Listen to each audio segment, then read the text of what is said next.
আসসালামু আলাইকুম রহমতুল্লাহ। আশা করি প্রত্যেকে ভালো আছেন। আজকের ক্লাসে আমরা শিখব 12 নম্বর মাখরাজের 2 হরফের পড়া। 12 নম্বর মাখরাজের হরফ হচ্ছে 3টা। আজকে আমরা শিখব 2 হরফের পড়া ইনশাল্লাহ। 2 হরফ হচ্ছে, দেখতে পাচ্ছেন আপনারা, সদ এবং সিন। প্রথম হরফ সদ। তো চলেন পড়া শুরু করি।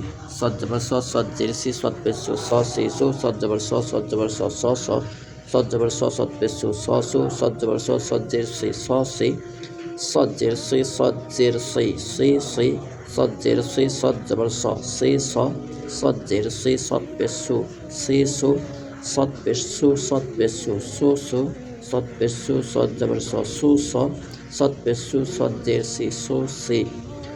সিন জবর সা, সিন জের সি, সিন পেশ সু, সা সি সু, সিন জবর সা, সিন জবর সা, সা সা, সিন জবর সা, সিন পেশ সু, সা সু, সিন জবর সা, সিন জের সি, সা সি, সিন জের সি, সিন জের সি, সি সি, সিন জের সি, সিন জবর সা, সি সা, সিন জের সি, সিন পেশ সু, সি সু, সিন পেশ সু, সিন পেশ সু, সু সু, সিন পেশ সু, সিন জবর সা, সু সা, সিন পেশ সু, সিন জের সি, সু সি। ক্লাসগুলো সবাই মনোযোগ দিয়ে দেখবেন এবং ক্লাস যদি আপনাদের ভালো লেগে থাকে তাহলে অবশ্যই লাইক কমেন্ট শেয়ার করবেন। এবং যদি আপনারা অনলাইনে ক্লাস করতে চান আমাদের সঙ্গে যোগাযোগ করবেন। এবং যদি ক্লাস ভালো লেগে থাকে তাহলে অবশ্যই বন্ধুদের সঙ্গে শেয়ার করবেন। ভালো থাকবেন সবাই। আবার কোনো এক ক্লাসে দেখা হবে। আল্লাহ হাফেজ।